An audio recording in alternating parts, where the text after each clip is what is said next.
This week's top gardening tips is dealing with spindly seedlings by trimming or pinching back. It can be hard to bring ourselves to cut off parts of a plant we've worked so hard in growing, but the benefits are astounding. Be sure to stick around to the end for our bonus tip. Get me to the farm.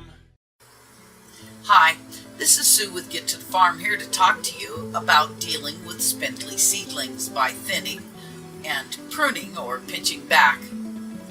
We've spent so much time and worry nurturing our seeds, first in sprouting, then tending the fragile starts, and finally they burst forth as young plants.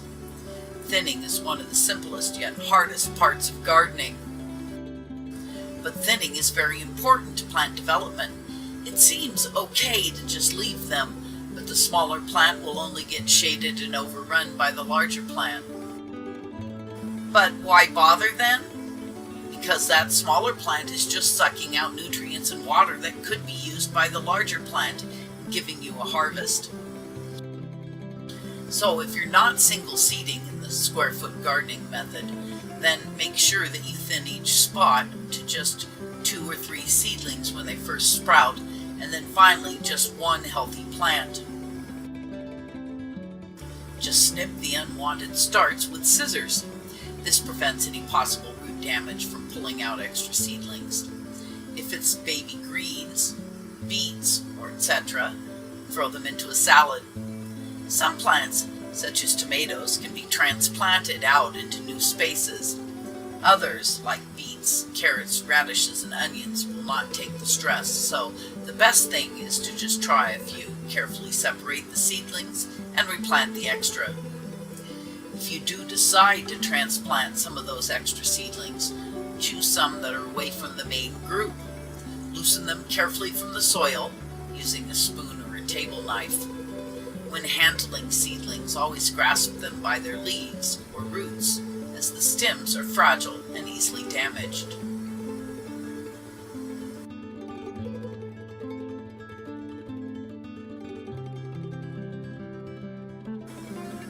Another way to deal with spindly plants is by pinching back. Pinching plants is a form of pruning that encourages branching on the plant. When you pinch out the growth tip of a plant, 2 things happen. The upward growth slows, and some of the nodes lower down on the plant replace their leaves with side branches. The result is a fuller, more compact plant loaded with blossoms and fruit.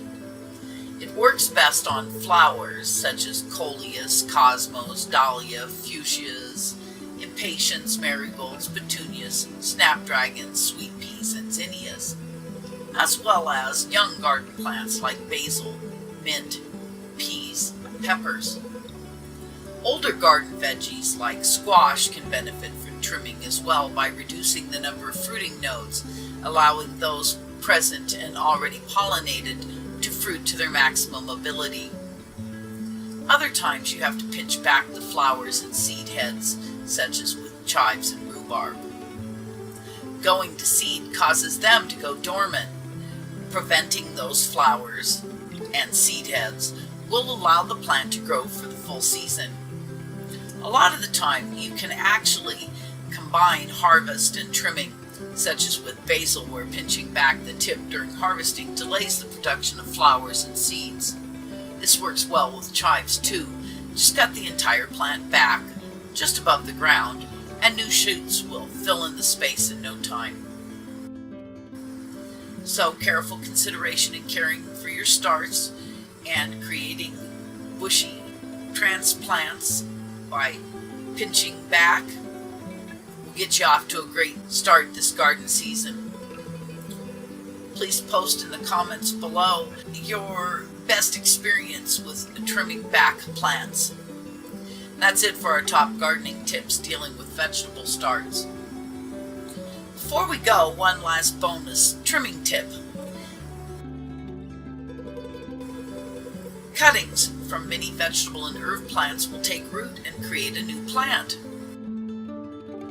Whether you just stick the cutting in a glass of water, a pot of moist soil, or go all out with rooting hormones and a miniature greenhouse, Try using the cuttings from your plants. Plants to try: basil, coleus, mint, and tomato will root in a glass of water. So will other soft stem herbs like lemon balm, oregano, and stevia.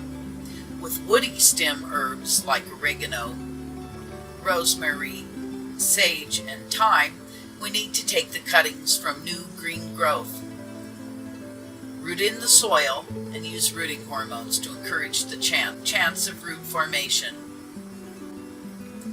Be sure to check out our other tips on location, watering, choosing plants and varieties for your area, garden care, dealing with the harvest, and soil health. We'll put those on the end of this video and in the description as well. Thanks for visiting. I hope you found this information useful. Please like, comment, and share. And if you're not already, hit that big red button and bell below to join in our adventures as we get to the farm.